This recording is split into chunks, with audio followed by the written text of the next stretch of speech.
Blue and red lights flickered against the log walls of my cabin, casting long, uneasy shadows across the porch in the dim hours before sunrise. I stood there with a mug of coffee warming my hands, watching as two police officers approached. A woman in her 50s trailed proudly behind them, her arms folded like she had just won a battle. She wore a beige pantsuit that screamed corporate authority, and her highlighted bob bounced dramatically with every pointed gesture she aimed at my cabin. "There he is, officers. The intruder." "I told you he broke in last night," she barked in a voice sharp enough to cut glass. "This place has been empty for months, and suddenly this stranger shows up claiming ownership. I am the HOA president of Pine Ridge Estates, and I know every single resident here." The taller of the two officers, silver at his temples, addressed me with measured caution. "Sir, we received a report of a burglary in progress at this property. Could I see some identification?" I slipped my wallet from my pocket, pulling out my driver's license along with another card tucked discreetly behind it. As I handed them over, his partner swept a flashlight across the porch, searching for signs of a break-in that weren't there. The officer studied my license, then froze when he caught sight of the second card. His expression shifted. He looked from the card to me, then over at the woman, who was now tapping her foot in irritation. "Ma'am," he said slowly, turning toward her, "do you have any idea who this man is?" Her smug expression cracked, though only briefly. "I don't care who he says he is. He's trespassing on HOA property without authorization." The officer's entire demeanor changed. "Ma'am, this is Daniel Morrison, Senior Compliance Officer with the State Real Estate Commission." The color drained from her face as though someone had pulled a plug from a bathtub. Everything had begun just 3 days earlier, when my mother phoned to tell me my Uncle Robert had passed away. The grief was heavy enough, but then came the news that he had left me his lake cabin in Pine Ridge Estates. I had visited once as a teenager nearly 20 years ago, but that was the last time I'd seen it. The estate lawyer mailed me the deed and keys, assuring me the taxes were current and the transfer fully complete. Craving an escape from the endless property dispute cases piling up on my city desk, I decided to spend a night there. The 3-hour drive through winding mountain roads was calming, and I arrived just as the sun disappeared behind the pines. The cabin was exactly as I remembered, small but welcoming, with knotty pine walls and a stone fireplace that carried the faint memory of smoke. I unpacked a few essentials, lit a fire, poured some wine, and opened a book. By 10 o'clock, I had fallen asleep to the sound of crickets and the lake gently lapping against the shore. The peace ended abruptly the next morning. At 7 sharp, pounding, not knocking, shook the door, jerking me awake. Still groggy in yesterday's clothes, I answered to find a woman glaring at me, clipboard in hand, her expression radiating personal offense. "Excuse me, who are you, and what are you doing on this property?" she demanded, before I could even say hello. Blinking the sleep from my eyes, I managed, "I'm Daniel Morrison. This is my cabin. I inherited it from my uncle." "And you are—" She straightened with indignation. "Linda Garrison, president of the Pine Ridge Estates Homeowners Association, and I can assure you no new residents have been approved. This cabin has been vacant since Robert Morrison's death. Any occupation requires HOA approval, transfer fees, and a background check." "I literally own this property," I said, struggling to keep my patience. "I have the deed and the keys. My uncle left it to me." She brandished her clipboard like a weapon. "That's not how things work here, mister. Pine Ridge Estates has strict covenants and bylaws. You can't just move in. Where's your HOA application? The $500 transfer fee? The new resident orientation packet?" Leaning on the doorframe, craving coffee, I sighed. "Listen, Linda, I respect your diligence, but I'm not a new resident. I'm the owner. Spending one night at my own cabin doesn't require HOA permission." Her face flushed scarlet. "How dare you take that tone? I've been president here for 12 years, and I won't be disrespected by some outsider ignoring our rules."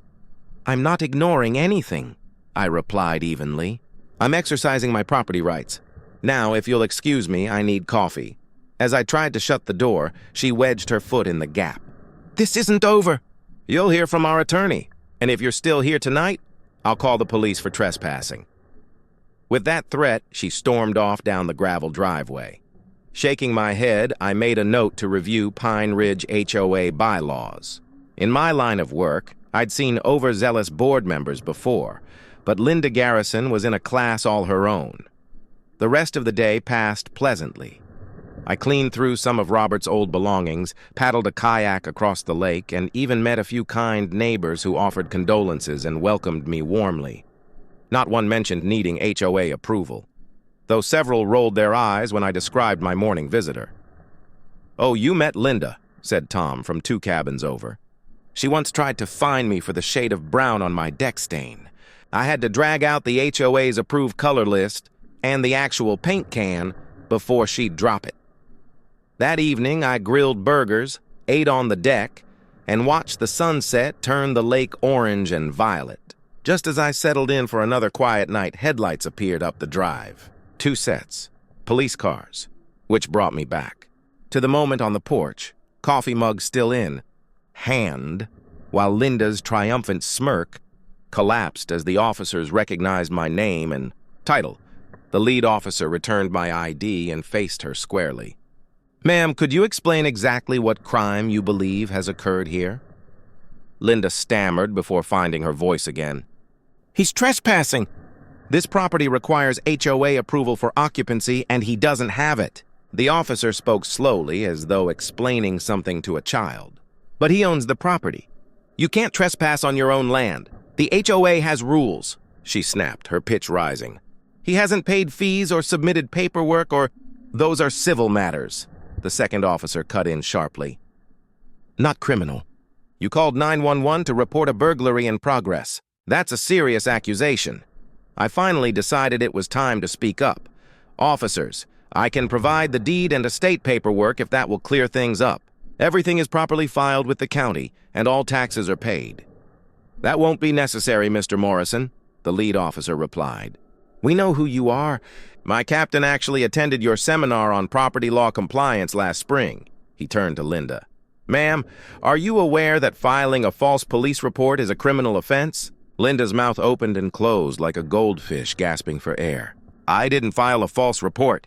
He isn't supposed to be here without HOA approval." "But he isn't burglarizing anything," the officer said patiently. "He owns this property. HOA disputes are not police matters unless there's a genuine crime." I could almost see the moment reality hit her. Linda Garrison, in her relentless crusade for HOA compliance, had just accused a state property law official, me, of burglary. The very kind of abuse of authority I spend my career investigating. "Officers," I said evenly, "thank you for your professionalism and quick response. I'd like to file a formal complaint. I was woken up in my own home by police responding to a bogus burglary report. This is the second time today that Ms. Garrison has harassed me about being on my own property." The lead officer gave a curt nod and pulled out his notebook. "We'll need statements from both of you. Mr. Morrison, do you wish to press charges for filing a false report?" Linda went pale so quickly I thought she might faint. "You can't be serious. I'm the HOA president. I was protecting the neighborhood." "Protecting it from a homeowner?" I asked, raising a brow.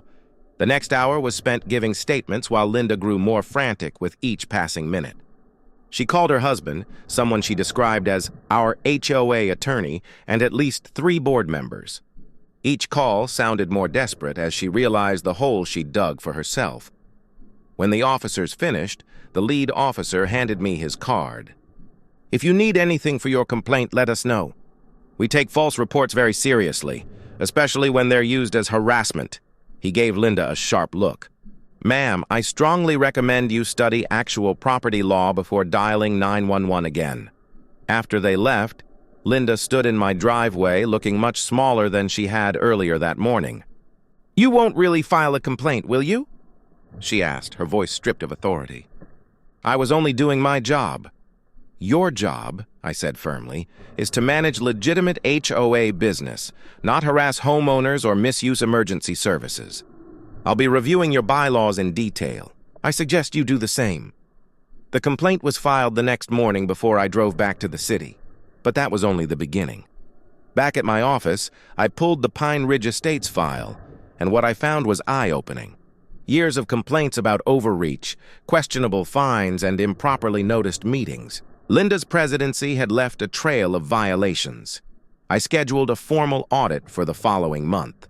State law required HOAs to follow strict procedures and protect property rights. And Pine Ridge wasn't even close. The audit confirmed everything: improper elections, missing financial disclosures, and a culture of harassing homeowners who questioned authority. The Real Estate Commission issued a notice of violation and demanded immediate reforms. The real blow came 3 weeks later at an emergency HOA meeting. Word of Linda's false police report and the state investigation had spread. Homeowners, long frustrated by her heavy-handed rule, finally had their chance. The vote to remove her was unanimous, except for her own no. I attended that meeting both as a homeowner and a state official. Watching her grip the gavel while the secretary read the results was almost painful. 12 years of absolute control ended not with triumph, but with humiliation. "This is illegal," she shouted as the new interim president asked her to step down. "You can't do this. I've given my life to this community." "The vote has been counted, Linda," said Tom, my neighbor with the deck-stain dispute. "It's over. Security had to escort her out." The last glimpse I had was of her standing in the parking lot, still clutching her clipboard like a lifeline, looking utterly lost. Her false report resulted in a $5,000 fine and 200 hours of community service. The HOA's insurance company refused to cover her legal costs, citing liability. Word spread that she had to take out a second mortgage to pay her attorney, but the real justice came 6 months later. I was tasked with drafting new state guidelines for HOA governance. The Morrison Protocols, as they came to be known, directly addressed board member abuse and created stronger protections for homeowners. Linda's harassment of me had unintentionally strengthened property rights across the entire state. Now, when I visit the cabin, I occasionally see her walking her Pomeranian past my property. She never makes eye contact, never stops to chat, and certainly never utters a word about HOA matters. The new president, Tom, runs things with far less drama, focusing on community improvements instead of power trips. Just last week, I received notice about Pine Ridge's annual compliance review. As the official responsible for oversight, I get to ensure every rule is followed to the letter. The irony isn't lost on me or on Linda, who I'm told turns pale whenever my name comes up at meetings. I sleep soundly these days, knowing the same woman who once called 911 on me for being in my own cabin now dreads the sound of my name.